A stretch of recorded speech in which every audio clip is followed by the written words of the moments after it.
한 주간 저와 여러분이 인도받을 말씀은 우리 사도행전 4장 12절입니다. 사도행전 4장 12절입니다. 우리 한 목소리로 같이 한번 읽어보겠습니다. 다른 이로서는 구원을 받을 수 없나니 천하 사람 중에 구원을 받을 만한 다른 이름을 우리에게 주신 일이 없음이라 하였더라. 아멘. 그리스도의 제자라는 제목으로 말씀 증거하겠습니다. 우리 옆에 분과 인사 나누겠습니다. 예수는 그리스도 모든 문제 해결자이십니다. 한 번 더 인사 나누겠습니다. 당신은 그리스도의 제자입니다. 자, 오늘 제목은요, 그리스도의 제자입니다. 제자가 뭐냐? 이것부터 좀 이해를 해야겠죠. 사전적으로 찾아보면은 스승으로부터 가르침을 받거나 받은 사람 이렇게 나와 있습니다. 쉽게 이해되죠. 자, 그렇다면은 성경은 제자를 어떻게 표현하고 있냐? 먼저 알 필요가 있죠. 저는 이게 굉장히 중요하다고 봅니다. 왜냐하면은 제자의 개념이 많은 분들이 왜곡되어 있습니다. 사실 세상도요, 제자라고 얘기할 때는요, 가르침을 받는 자잖아요. 그렇죠?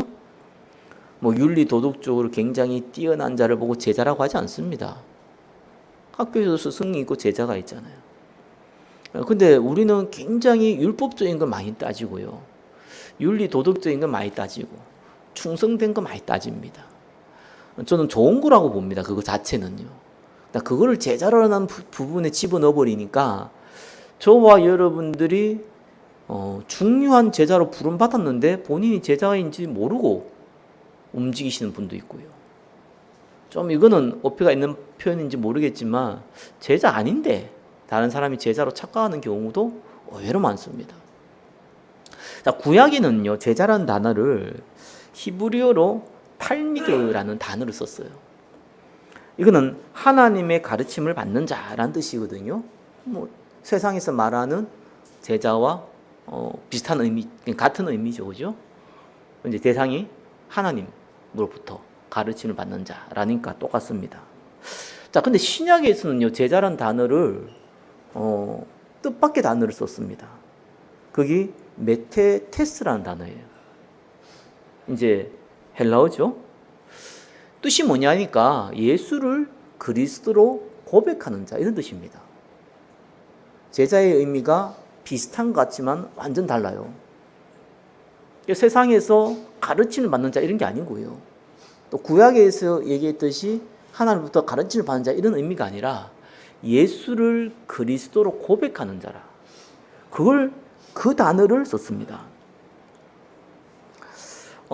제가 신앙생활을 하면서요, 사람들 때문에 약간 충격받은 경우가 몇 번 있었어요. 근데 사실은 저 사람 좀 이상하다라고 내가 개인적으로 느껴지면은 그건 이상한 행동을 때마침 했어요.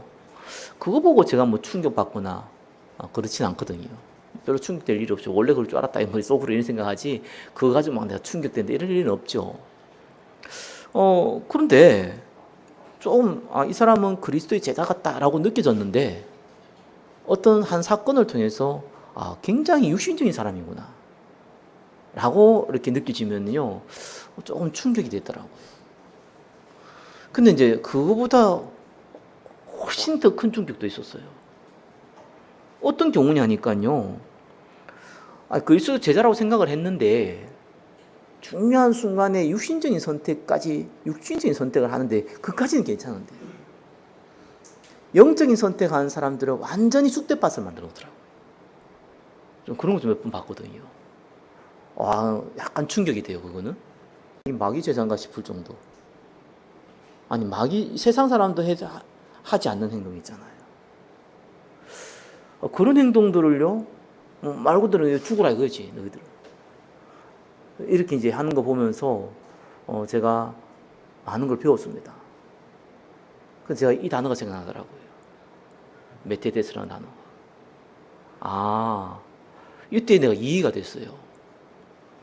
가르침을 받는 자가 아니구나, 성경에서 말하는 제자는. 예수를 그리스도로 고백하는 자구나.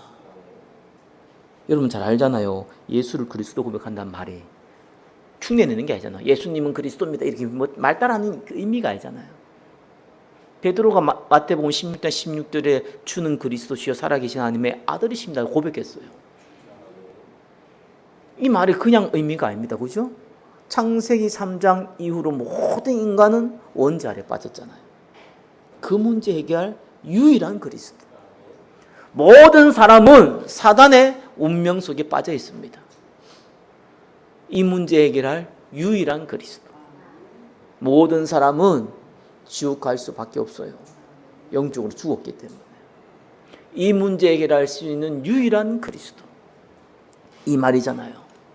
요한복음 6장에 보니까 오병이의 기적을 일으킨 이후에 예수님께서 뭐라고 얘기했습니까? 내 살을 먹고 내 피를 마시지 아니하는 자는 천국 갈 수 없다 그랬어요. 그러면서 살리는 건 영이니 유익은 무익하다고 했습니다. 그때에 예수님을 따라다니는 많은 사람들 봤을 때 이 사람들은 제자다라고 생각했던 사람들이 다 떠났다고 나옵니다. 무슨 제자가 떠납니까? 세상 기준의 제자들은 다 떠났어요. 너무 어렵다. 이걸 누가 이해할 수 있냐면 다 떠나버렸어요. 그때 예수님이 12제자한테 묻죠. 너희도 떠나들였냐? 이때 베드로가 중요한 얘기를 합니다. 영생의 말씀이 주께 있사오니 우리가 누구에게 가오리까? 라고 했습니다. 그렇다고 해서 제자들이 실수하지 않습니까? 예수님 십자가에 못 박혀 이제 잡혀갔을 때에 베드로는 겁이 나서 3번이나 부인했는데 저주하면서까지 부인했어요. 근데 뒤에가 중요하죠. 심히 통곡하였더라. 두려워서 어쩔 수 없이 거부했는데 마음에서 거부한 게 아니잖아요. 심히 통곡했다 이렇게 나옵니다. 제자들이 좀 특징이 있어요. 성경에서 말하는 제자들의 특징이요. 모든 기준을요 예수 그리스도에 맞춰요. 이 말은 무슨 말이냐니까요. 예수 그리스도께 영광이 된다. 나한테 좀 손해가 되든지 말든지 간에 이익이 되든지 손해가 되든지 간에 그리스도께 영광이 되면 내가 기뻐요. 야, 이거 참 다르대요. 반대로 그리스도의 영광이 안 된다. 내한테 유익이 되더라도 그럼 애통하게 돼 있어요. 뭐가 그리스도의 영광이냐 아니냐 그건 내 두 문제 떠나고 아무튼 본인 생각이 그리스도의 영광이 된다면요 괜히 기쁩니다. 본인이 손해받아요. 근데 본인이 아무리 유익을 받아요. 육신적인 유익을 얻어도요 그리스도께 손해가 된다. 영광을 가리다 이러면요 굉장히 찝찝하고요 애통하게 됩니다. 제자로 부름받은 사람의 특징입니다. 반대로요 무리로 부름받은 사람 특징들이 있어요. 진짜 선택의 기준이요 자기 생각도 있지만 사실은요 자기의 육신의 유익에 따라 있습니다. 저는 왜 난장판을 지고 가냐라고 봤거든요. 왜 자기 생각이 안 맞으면은 이렇게 떠날 수 있는 것이 왜 난장판을 들고 쑥대밭을 만들려고 하냐? 자기 유익에 반대가 됐거든요. 다르게 표현하면 손해가 되거든요. 그러면은요 등을 돌리는 정도가 아닙니다. 쑥대밭을 만들어 놓습니다. 자기 나름대로 쑥대밭이 되지 않거든요. 자기 나름대로 쑥대밭을 만들어 놔요. 아니 얼마 전까지만 해도요 호산나 찬송하리로다 주의 이름으로 오시는 이 곧 이스라엘의 왕이여 라고요 예수님이 예루살렘에 입성할 때요 종려나무가지를 깔면서요 그렇게 외쳤던 사람들이 바로 며칠 후에요 아무런 힘도 없이 대제사장들한테 끌려가지고 십자가에 죽게 됐으니까 이 무리들이 완전 돌변했어요. 뭐라고 얘기했습니까? 십자가에 못 박으라고 얘기했는데 그 6월절에 범죄자 한 명 풀어주는 법이 있으니까 이 빌라도가요 예수를 풀어줄까 하니까 아니다. 저 강도 바라바라를 풀어주라 라고 하면서 예수는 반드시 십자가에 못 박아야 했습니다. 완전 쑥대밭을 만들어놨어요. 아니 분명히 며칠 전까지만 해도 호산나라고 그랬는데 이스라엘의 왕이었는데 왜 그런 줄 아십니까? 알아야 돼요. 기대하고 있었거든. 육신적 기대가 가득 찼어요. 이스라엘은 로마의 속국이었어요. 자존심이 그렇게 강한 이스라엘이, 한국과는 비교가 안 될 만큼 자존심이 강한 이 이스라엘 사람들이 저 이방인, 지옥의 땔감이라 생각하는 그 로마 사람들의 그 때문에 속국에 대해서 수치를 당하고 있단 말이에요. 그러다가 각종 질병과 의식주 문제로 고통당하고 있단 말이에요. 이 예수님께서 병든 자도 고치고 죽은 자도 살리시고 오병이의 기적도 일으키시고 당연히 우리 민족을 해방시킬 메시아요, 우리의 의식주 문제, 질병을 해결하실 메시아로 보고 호산나, 주의 이름으로 오실 이스라엘의 왕이여 라고 했는데 곧 십자가에 죽을 운명이 됐단 말이에요. 그 배신감. 언제 예수님이 그랬습니까? 언제 예수님이 내가 너희들 육신의 만족을 채워주고 왔다고 했습니까? 그런 약속도 한 적이 없고 그런 얘기를 한 적도 없는데 스스로 기대했습니다. 자기 생각. 그 자기 생각에는 자기의 육신의 유익이 들어가 있거든요. 예수님 때문에 손해본 사람이 아무도 없는데 자기의 기대치를 못 해줬다고 단번에 돌변되는데 에휴 기대했더니 별까이네, 이 정도가 아니고요. 죽여라. 우리의 기대치를 배신했다. 죽여라. 자, 이렇게 나온 겁니다. 제자와 무리는요, 사실 구분 잘 안 됩니다. 쉽게요. 어떤 면은요, 제자 아닌 사람이 더 제자 같습니다. 제가 지나보니 그렇더라고요. 제자인 것 같은 사람이 사실상 90% 이상은 무리더라고요. 근데 무리인 것 같은 사람인데요, 제자인 사람들이 의외로 많습니다.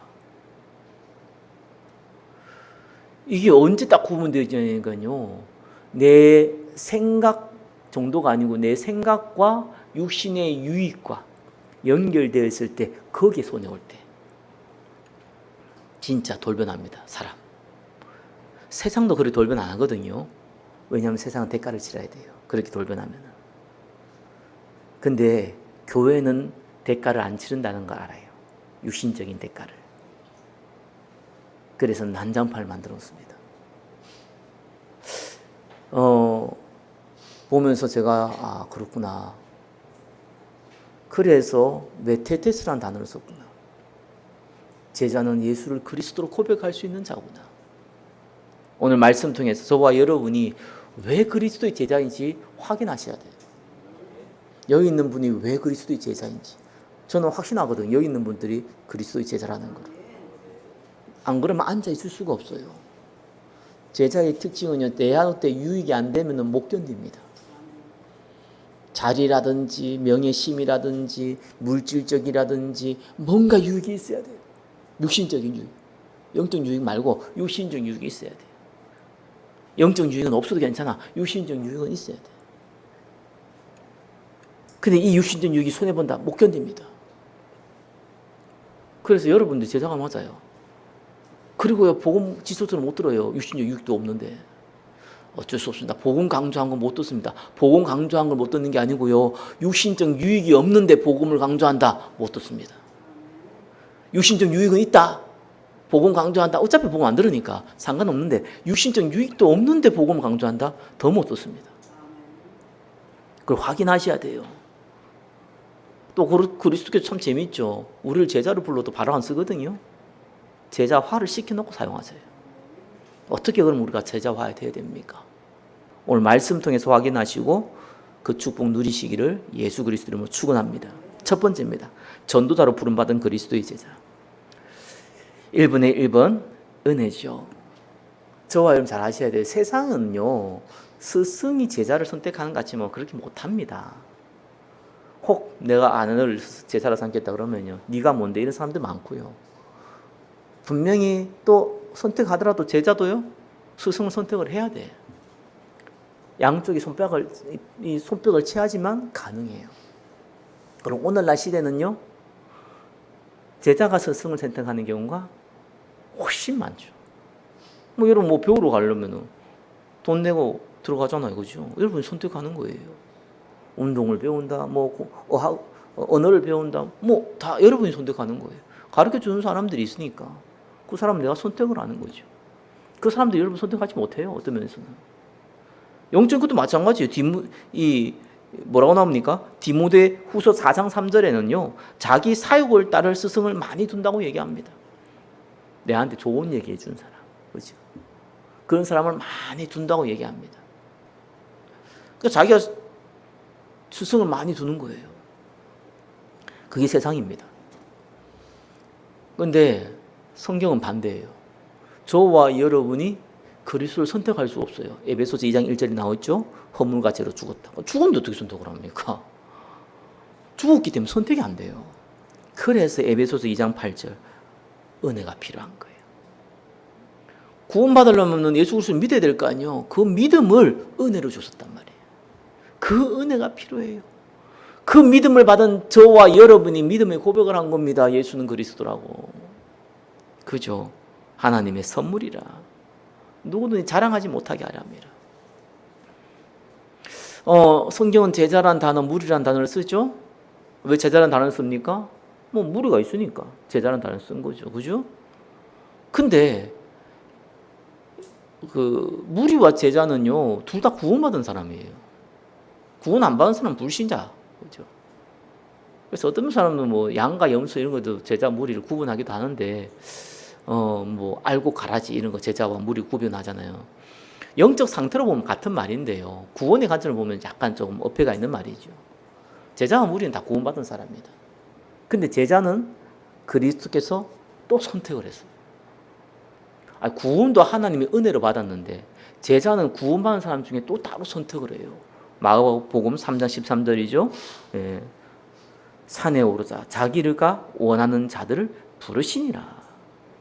그래서 저와 여러분이 제자가 되고 싶다고 제자가 되는 게 아니에요. 영적 세계는 그렇습니다. 세상하고 완전 다릅니다. 반대입니다. 저와 여러분은 그리스도를 제자로 스승으로 삼고 싶다고 삼을 수가 있는 게 아닙니다. 하나님의 은혜가 필요하고요. 하나님의 부르심이 필요한 거예요. 그 사람들의 특징이 있습니다. 그게 1번에 3번이에요. 그리스도의 유일성을 갖고 있습니다. 사도행전 4장 12절 오늘 읽었죠? 천하에 구원받을 만한 다른 이름을 우리에게 주신 적이 없다 했습니다. 베드로가 안전뱅이를 일으켰으니까 많은 사람들이 베드로를 바라본 거예요. 사도 요한을 바라본 겁니다. 이때 베드로가 한 겁니다. 그죠? 왜 우리의 경건과 능력으로 이 안전뱅이를 일으켰다고 생각하느냐? 왜 우리를 바라보느냐? 너희들이 십자가에 죽인 그 그리스도께서 일으키신 거다. 천하에 구원받을 만한 다른 힘을 우리에게 준 적이 없다. 그 예수 그리스도를 믿어라. 그겁니다. 예수가 그리스도라는 고백을 할 수 있는 자만이 할 수 있는 얘기예요. 그죠? 이거는 그냥 못합니다. 그리스도의 유일성을 갖고 있는 것은 진짜 은혜입니다. 구원받은 90% 이상 사람들이요, 정말입니다. 구원관이 너무 이상합니다. 천주교 사상 그대로 본따 왔습니다. 큰일 났습니다, 진짜. 구원의 확신이 없어요. 진짜예요. 구원의 확신이 없는데 무슨 전도 선교를 합니까? 지도 구원받은지 모르는데. 이런 말도 안 되는 상황이 벌어진 거예요. 사단이 초대교회 이후로 2000년 동안 교모하게 파고들었어요. 마틴 루터, 칼빈이라는 이런 종교개혁한 사람들에서 좀 회복했다가 또 파고들었어요. 뭐 신학적으로 뭐 알미니암주의 뭐 싹 파고들어갔어요. 그래서 어떻게 파고들었냐? 네가 예수 믿어서 구원받은 거 아니냐라고 얘기했어요. 그 말이 맞는 말인데 그 앞에 걸 빼버렸어요. 아니, 뺀 게 아니라 몰라요, 이분들이. 어떻게 보면은 하나님의 은혜로 저와 여러분 구원받는다는 말이 조금 합리적으로 들립니까?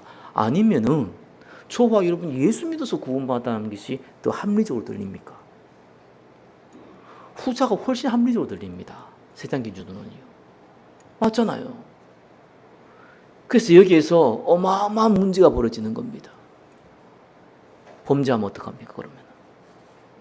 치매에 걸려가지고 예수가 누군데 이러면 어떻게 됩니까? 부인한 거잖아요. 이런 각종 신학적 문제들을 만드는 거예요. 그래서 거기에서 저 천주교에서 말하는 연옥 같은 사상이 들어온 거예요. 어마어마한 이게 연옥이라는 단어는 천주교에 쓰지만 우리는 쓰지도 않지만서도 기독교인들이 예수 믿는 이 개신교 성도들이요 그 사상 갖고 있어요. 예수 믿어도 똑바로 살아야 구원받는다. 예수 믿어도 어마어마한 범죄하면 구원 못 받을 수 있다. 이런 사상이 딱 들어간 거예요. 왜? 지가 믿어서 구원받았으니까. 주체가 자기야. 그럼 내가 안 들리면 다 안 들리는 거예요. 구원의 주체는 그리스도입니다. 은혜를 주셔서 믿게 하셨어요. 예수가 그리스도란 고백도 하나님께서 선택하셔서 우리를 불렀기 때문에 가능한 거예요. 그 사람은 구원이 바뀔 수가 없죠. 왜요? 내가 믿고 싶어서 믿었다. 당연히 믿고 싶으면 믿었죠. 근데 하나님 은혜 줘서 했잖아요. 주체가 누굽니까? 그리스도. 하나님은 택하심이 후회함이 없습니다. 창세전에 성경 나오잖아요. 만세전에 택했다 나오잖아요. 그걸 누가 바꿨습니까? 저와 여러분이 똑바로 못 살 거 알고 불렀어요. 어리버리한 거 알고 불렀어요. 앞으로 어리버리할 것도 알고 불렀어요. 영적 문제 많고 앞으로도 영적 문제 때문에 각종 문제 일으킬 걸 다 알고 부르셨어요. 하나님의 영원한 은혜입니다. 그렇죠? 지난주 얘기했던 영원한 구원입니다. 그 구원받은 자가 일으키게 할 수 있어요. 예수님만이 유일한 구원자이십니다. 시대마다 각종 이단들이 어떻게 나타나는 줄 압니까? 하나도 틀려도 없어요. 하나도 다른 거 없어요. 초대교회도 이단이 있었잖아요. 뭐 있었습니까? 너희들이 할례를 받아야 구원받는다. 예수 믿어도. 바리새인 중에 예수 믿은 사람들이 그 얘기했어요. 그들이 목사였고 그들이 장로였고 그들이 전통이었어요. 그래서 섞여 있는 겁니다. 구원 안 받았다는 게 아니라 잘못 알고 잘못 전달한 거지. 그리스도의 유일성을 놓친 겁니다. 제자는요 윤리도덕으로 뛰어난 사람이 아닙니다. 그리스도의 유일성, 구원의 유일성을 갖고 있는 사람이에요. 천하에 구원받을 다른 이름을 우리에게 주신 적이 없습니다. 저와 여러분이 그렇게 생각한다면 그리스도의 제자로 부름받은 것이 확실합니다. 저는 좀 모질하는데요. 저는 좀 나쁜 영적 문제도 많은데요. 오늘도 범죄하고 왔는데요. 마음으로 생각으로 범죄했는데요. 나쁜 습관으로 범죄했는데요. 그거하고 제자하고 상관이 없어요. 그것 때문에 열받아 하는 사람 미안합니다. 그게 제자가 아닙니다. 그것 때문에 왜 열받아 합니까? 구원이 하나님 선물이지. 저와 여러분 행위가 안 들어가 있는데. 창조주 하나님께서 주고자 하는 자에게 주는 건데. 그것 때문에 왜 열받아 합니까? 저와 여러분 구원받으면 감사해야 될 거 아니에요. 아니 그럼 구원 안 받은 사람 억울하지 않습니까? 그 생각이 정말 엇배가 있는 말이에요. 그게 말이 안 되는 얘기예요. 왜? 구원 안 받은 사람은 그런 생각 자체를 안 해요. 그래서 어떤 면에서는요, 성경에서는 분명히 칼빈 때 전적으로 타락했다. 우리 완전 타락한 거예요. 그래서요, 하나님이 은혜로 우리를 살리신 겁니다. 우리가 중립적인 존재인데 예수 믿어서 구원받고 안 받아서 못 받는 게 아니고 우리는 모두 지옥의 자녀였다니까요. 태어날 때부터. 영적으로는 죽었죠. 지옥의 자녀죠. 당연히 지옥 가는 것이 당연한 거고요. 특별한 은혜가 저와 여러분에게 임했고 특별한 선택이 임했고 그래서 그리스도의 유일성을 갖고 저와 여러분이 이 자리에 앉아 있는 겁니다. 두 번째예요. 전도자로 쓰임받는 그리스도의 제자입니다. 제자인 건 분명하지만 그죠? 쓰임받는 것은 또 다른 얘기입니다. 그래서 70인 제자, 이 12제자도요, 알다시피 저와 여러분 잘 아시피요. 3년 동안 공생애 시키시고, 그리고 부활하시고, 또 40일 동안 있고, 긴 시간들을요, 그들에게 제자화를 시켰어요. 제자화가 어떤 거냐? 여기 사람들이 착각을 많이 하잖아요. 자꾸 제자를 뭐라 생각합니까? 윤리, 도덕, 율법, 선행, 정의 이런 걸 가지고 자꾸 말해요. 그래서 자꾸 예수님을 닮아간다는 얘기를요, 그 성품을 닮아간다는 얘기를요, 자꾸 뭘로 표현합니까? 인격. 나는 이게 굉장한 사단의 도구고 사단의 계획이라는 걸요, 옛날에 몰랐어요. 이것 때문에 나 죽는 줄 알았다니까. 난 똑바로 살 마음이 없는데 자꾸 똑바로 살아라 그러니까, 똑바로 살아야겠다 생각하는데 안 되니까 사람 미치겠대 그거. 제가 지난주에 얘기했잖아요. 그렇다고 반대로 생각하면 그건 더 이상한 놈이라고. 그죠? 그러면 죄 지어도 되는데, 이거는 이제 진짜 또라이. 이건 구원 안 받은 사람. 안 그럼 곧 하나님 앞에 부름 받아 갈 사람. 구원 받은 사람은 그런 생각 자체를 못 해요. 윤리, 도덕은 것도 어쩌면 상식이잖아요. 상식이 잘 안 돼갖고 고민이 되는 건 이해가 됩니다. 그죠? 그냥 상식 가지고 생명은 다른 얘기예요. 구원은 영원한 생명이지 상식으로 받을 수 있는 게 아니잖아요. 그래서 자꾸 성화를 상식으로 착각한다니까. 성화는 뭡니까? 그리스도 닮아가는 거잖아요. 그리스도께 왜 이 땅에 오셨습니까? 그거 닮아가야 될 거 아니에요. 믿음의 구원, 영혼의 구원이라. 그거 닮아가야 될 거 아니에요. 그죠? 모든 민족에게, 만민에게, 땅까지 그거 닮아가야 될 거 아니에요. 그것 때문에 오셨다고 얘기했잖아요. 우리가 지역에도 가자. 내가 이 전도 때문에 왔느니라. 예수님이 직접 말씀하셨습니다. 그래서 예수를 믿는 것은 구원을 받기 위함이에요. 신앙생활을 하는 것은 구원을 전달하기 위함입니다. 이것이 각인돼야 돼요. 중요합니다. 이게 제자화예요. 이 각인 안 되면 제자화가 안 된 거예요. 아니, 성경에는 나의 선한 모습으로, 그죠? 다른 사람에게 복음 전하도록 하라, 이런 얘기 나와 있잖아요. 그 말은 무슨 말입니까? 저와 여러분 선한 행동해서 다른 사람 예수 믿습니까? 그 말이 아니에요. 저와 여러분이 악한 행동을 해가지고 예수 복음 전하는데 방해가 되니까 선한 행동을 하라는 거예요. 상식을 너무 벗어나면 복음 전한다는 게 방해되잖아요. 그죠? 예수 전하면서 침 페이트 가면서, 그죠? 10원짜리, 100원짜리 욕 섞어가면서 복음 전하면은 그게 전달이 되겠습니까? 제대로. 지금 복음 전하고 돈 좀 빌려도 이러면 복음 전달이 되겠습니까? 너무 상식 이하의 행동하지 말라는 거예요, 그게. 근데 보니까 이 상식 이하의 사람들이 의외로 많이 있기 때문에 그 얘기한 거예요. 오늘 마찬가지죠. 상식은 상식으로 가시고요. 제자와는 세 가지 응답 받아야 돼요. 첫 번째 뭡니까? 영적 흐름 같아야 돼요. 영적 흐름 딴 거 아닙니다. 여러분, 저는 강단을 가르치지 않거든요. 뭐 지식은 전달하는 거는 메시지 전하다 보면 당연히 전달되어야 되는 거 보통 상식이고요. 그러나 가르치는 게 아니에요. 이거는 지금요. 딱 한 가지를 바라보게 자꾸 만드는 겁니다. 뭡니까? 예수 그리스도. 그게 예배입니다. 그래서 복음을 강조한다는 건 딴 거 아닙니다. 예수 그리스도를 강조하는 거예요. 다르게 보면 내가 지나고 나서 그냥 남은 거 예수 그리스도 남아야 돼요. 그렇죠?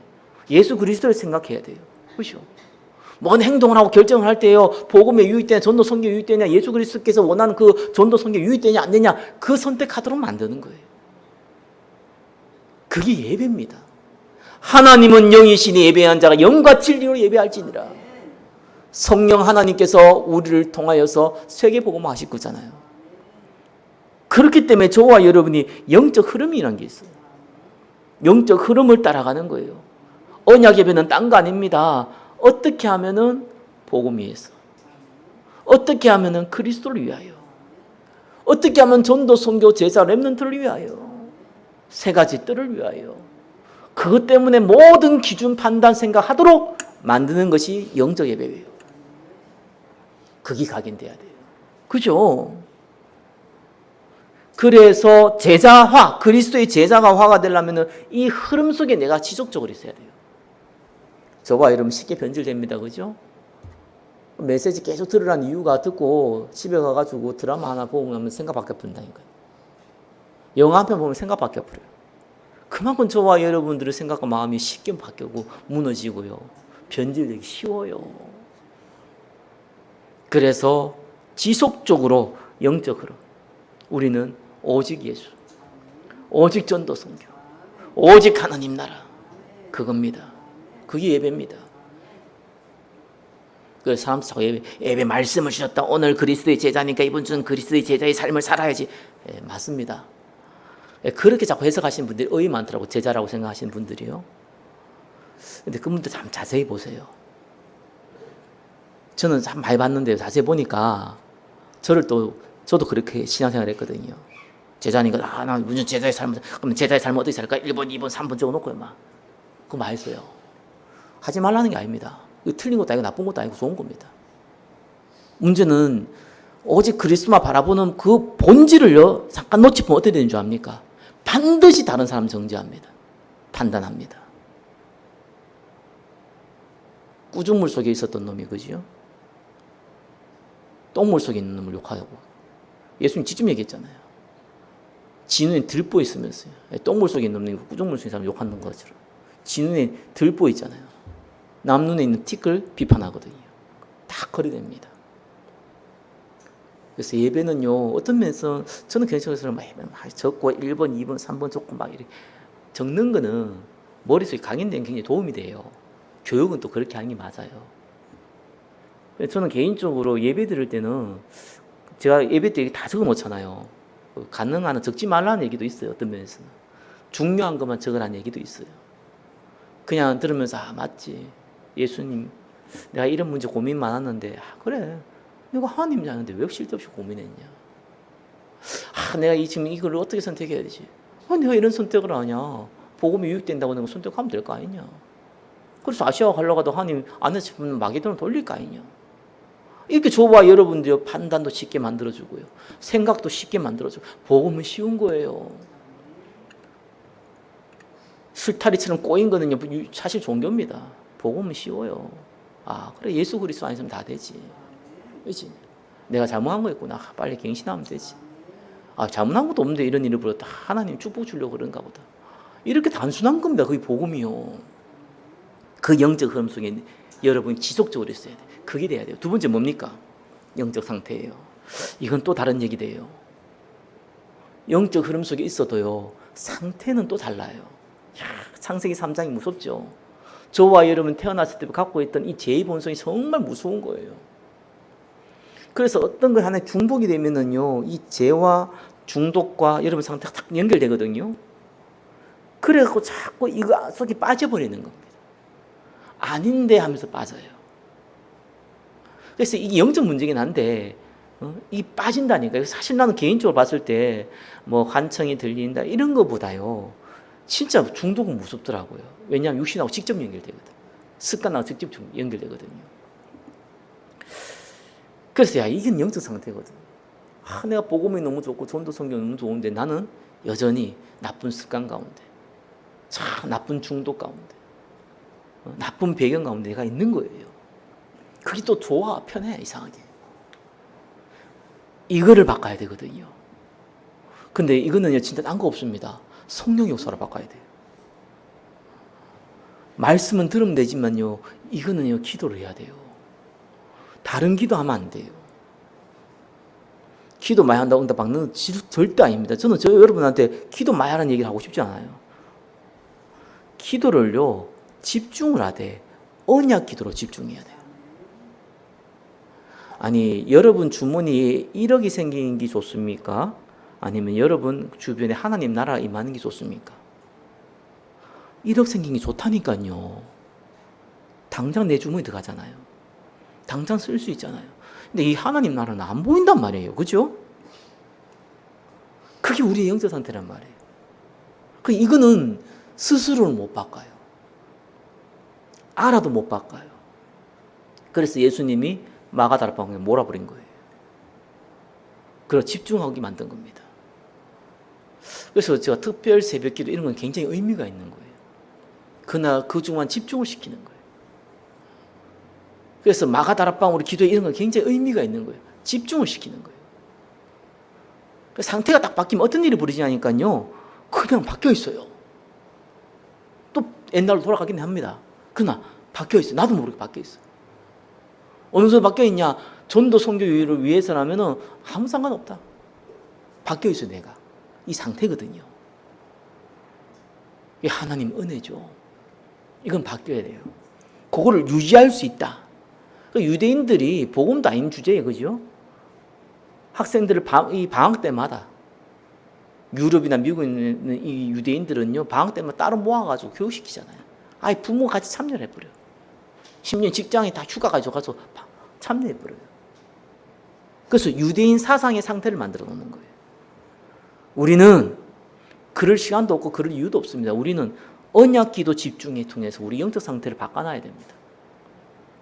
그 이후에 쓰십니다. 하나님. 그거 안 되면 또 안 쓰십니다. 세 번째예요. 하나님 문을 여세요. 그래서 문을 많이 열시게 하고 작게 열시게 하고 큰 문을 열시게 하고 작은 문을 열시게 합니다. 그때 저와 이름이 사명이 나오는 거예요. 큰 거 바라지 마세요. 큰 거 주시면 큰 응답 크게 쓰임 받으면 돼요. 작은 하나님께서 문을 여시면 작게 쓰임 받으면 돼요. 깨끗하게 쓰임 받아야 돼요. 그렇죠? 하나님 문을 열준다니까요. 사도행전 2장에 보니까요. 오순절 의사제에 120명 이 기도에 있는 게 시작했는데 3천 제자 했잖아요. 그렇게 문을 열어주시기도 해요. 아니면은 이 이피한 4시 같이 우연찮게 또 만나가지고 문을 열어주시기도 해요. 그죠? 아무튼 간에 그 사람의 상황과 여건에 따라서 하나님은요, 문을 열어주세요. 무슨 문? 복음 전할 문. 그래서 복음 전해졌냐 아니냐, 그건 두 번째고, 복음 전할 기회 열어줘요. 거기에 저와 여러분 최선을 다하면 돼요. 열매는 중요하지 않아요. 어떤 면에서 열매는 하나님 손에 있기 때문에. 그 상태를 만드는 거예요. 지속하는 거예요. 이때부터 하나님이 사용하십니다. 마지막 세 번째는 뭡니까? 남겨야죠. 저와 여러분 인생 길지 않잖아요. 전도자를 남기는 거죠. 전도 중에 최고 전도는 뭡니까? 전도자를 남기는 거예요. 그래서 우리가 세 가지 뜰을 마음에 두고 기도하라는 거예요. 그리고 마음에 두고 기도하고 헌신하라는 거예요. 이 세 가지 뜰은 시스템이거든요. 그래서 이 시스템을 통해 가지고 실제로 쉽게 또 전도할 수 있도록. 나가서 하는 전도는 한계가 많잖아요. 오도록 만들어야 돼요. 지금 수많은 교회가 있는데 우리나라만 해도 이 오락실보다 교회가 훨씬 많은데 노래방보다 훨씬 교회가 많은데 세 가지 뜰을 담은 교회가 없습니다. 거의 전무합니다. 그래서 이걸 만들어야 되는 거예요. 아무도 관심 없는 거예요. 교회 부흥시키는 데 관심 있지 병든 자 치유하는 데 관심이 없어요. 그렇죠? 후대들 많이 모아가지고 교세에 관심 있지 정말 렘넌트 영적 서밋으로 만들 관심 없어요. 어린아이들이죠. 우리 교회만 잘 되면 되지 2, 3주, 5천도 다 죽어가고 있는데 그들 살릴 마음 없어요. 그러니까 없는 거예요. 그렇게 교회 많은데 없는 겁니다. 저와 여러분들이 세 가지 뜰을 가지고 다음 세대 전도자를 남기는 축복 받으시기를 예수 그리스도 이름으로 축원합니다. 우리의 처음이자 마지막 미션입니다. 영원한 미션이에요. 말씀 뵙겠습니다. 저와 여러분은 그리스도의 제자로 부름받은 것이 확실하죠. 그죠? 그리고 세 가지 뜰, 9가지 시스템 분명한 미션도 받았습니다. 그렇기 때문에 준비할 것은 제자화예요. 몇 번 말씀드리지만 교회 부흥은요 하나님이 응답받으면 쉽게 옵니다. 그래서 교회 부흥돼 가지고 다 문제가 오더라고요. 시간표 지나니까. 왜냐하면은 뿌리 내린 전도사들이 많지가 않아요. 그러면은 교회가 커지면 반드시 문제 옵니다. 심각하게 옵니다. 그걸 인본주의로 막으면은 그 인본주의 쓰는 머리 쓰는 사람이 있어서 버틸 수 있는데 그 다음 세대에 확실히 와버릴 뿐입니다. 그럼 더 크게 옵니다. 여기 앉은 분들이 뿌리를 내리세요. 진짜 별의별 희한하고 미친놈들 많습니다. 세상은요. 사단은 어떻게 하든지 교회를 파괴하려고 합니다. 예, 별의별 놈 다 올 겁니다. 부흥되기 시작하면 그래요. 그래서 교회가 전부 중요한 사람들이 다단계에 다 빠져가지고 다단계 때문에 큰 교회 사람들 중에서 자살한 사람도 생기고 많은 중직자 목회자들이 거기에서 또 유익을 얻고요. 이런 말도 안 되는 일들이 현실적으로 현실 교회에 벌어지고 있습니다. 전도자의 뿌리가 없는 거예요. 저와 이런 뿌리 내리셔야 돼요. 그죠? 딱 세 가지. 오직 그리스도라는 영적 흐름. 그 예배 속에 있어야 된다. 그죠? 그리고 영적 상태를 바꿀 수 있는 집중 기도 시간들을 계속 만들어 가야 된다. 그 속에 있어야 돼요. 마지막으로 뭡니까? 하나님이 내게 문을 열어주시면 그거를 최선을 다해서 살려야 돼요. 살아나고 안 나오고는 하나님 하실 일이고. 그러니까 나는 살려야 돼요. 그것만 하고 계시면 돼요. 그러면 하나님이 때에 따라, 시간표에 따라 모든 응답들은 오게 되어 있습니다. 여기에 주역되시기를 예수 그리스도 이름으로 축원합니다. 기도하겠습니다. 우리를 그리스도의 제자로 부르시고 그리스도의 제자화 되는 가운데 인도하신 주님께 모든 영광 올려드립니다. 예수 그리스도 이름으로 기도드립니다. 아멘.